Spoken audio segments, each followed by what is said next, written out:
Hello বন্ধুরা, তোমরা কেমন আছো? আশা করি সবাই আছো ভালো। তো আমিও ভালো আছি। তো এখন বাড়ি চলে যাচ্ছি। দেখো সন্ধ্যা লেগে গেছে। এই যে পিসির মন খারাপ হয়েছে, পিসি আমি যাবো বলে। তো পিসিও কালকে চলে যাবো। এই যে আমার ভাই, এই যে ও নিতে এসেছে। খাওয়া দাওয়া করলাম, তো খাওয়া দাওয়া করে চলে যাচ্ছি। আর ছেলেকে নিয়েছে মা বাইরে মনে হয় ছেলেকে নিয়ে কি করছে। ওই যে অন্ধকার হয়ে গেছে। এই যে দেখো আমার ছেলে আর মা এখানে দাঁড়িয়ে আছে। মা কোলে নিয়েছে ছেলেকে। তো যে এখন বাড়ির দিকে রওনা দেবো। রাত্রি হয়ে গেল, ছেলের প্রচুর ঠান্ডা লাগবে। আর আমাদের দিকে খুবই রোদ্রু, আজকে ঠান্ডা পড়েছে। তো একবারে বাড়িতে যায় তোমাদের সাথে দেখা হচ্ছে। চলে আসলাম শ্বশুর বাড়িতে। তো এই যে জামা কাপড় চেঞ্জ করে নিয়েছি। এই যে ব্যাগ ট্যাগ রয়েছে। এই যে গোছাবার ছেলে গেছে ওর ঠাম্মার ওই জায়গায়, ছেলে গেছে ওর ঠাম্মার জায়গায় খেলতে। তো আমি এই জায়গায় গোছগাছ করছি একটু।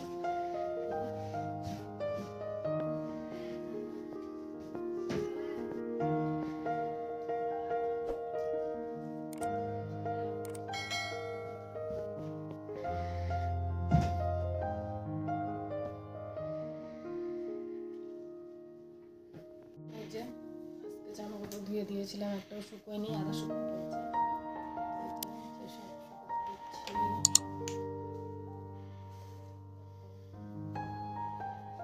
অনেক বাচ্চা কাচ্চা ছিল, সবাই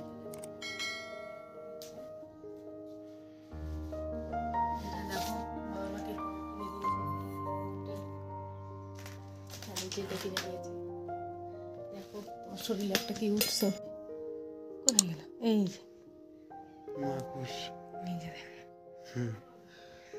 এখনই তো কামড়ায় দিতে, এগুলো কামড়ালে পরে বিষ আছে না। দেখো এই যে ঘটি আমার ছেলের জন্য কিনে দিয়েছে মা, স্নান করবে। আর এটা কিনে দিয়েছে খেলার জন্য। দেখো তো এখন তোমরা তো জানোই সব মেয়েরা যে বাড়ি থেকে আসার পর অনেক কাজ থাকে, সেই সবই করবো। তো আজকের মতো ভিডিওটা এই পর্যন্তই ছিল। যদি তোমাদের ভালো লাগে অবশ্যই লাইক কমেন্ট শেয়ার করবে, চ্যানেলটাকে অবশ্যই সাবস্ক্রাইব করবে। টাটা ফেসবুক থেকে যারা যারা দেখছো অবশ্যই ফলো করে দিবে, পেজটা লাইক করে দিবে। গালগুলো দেখো একদম নরম। ঠিক আছে।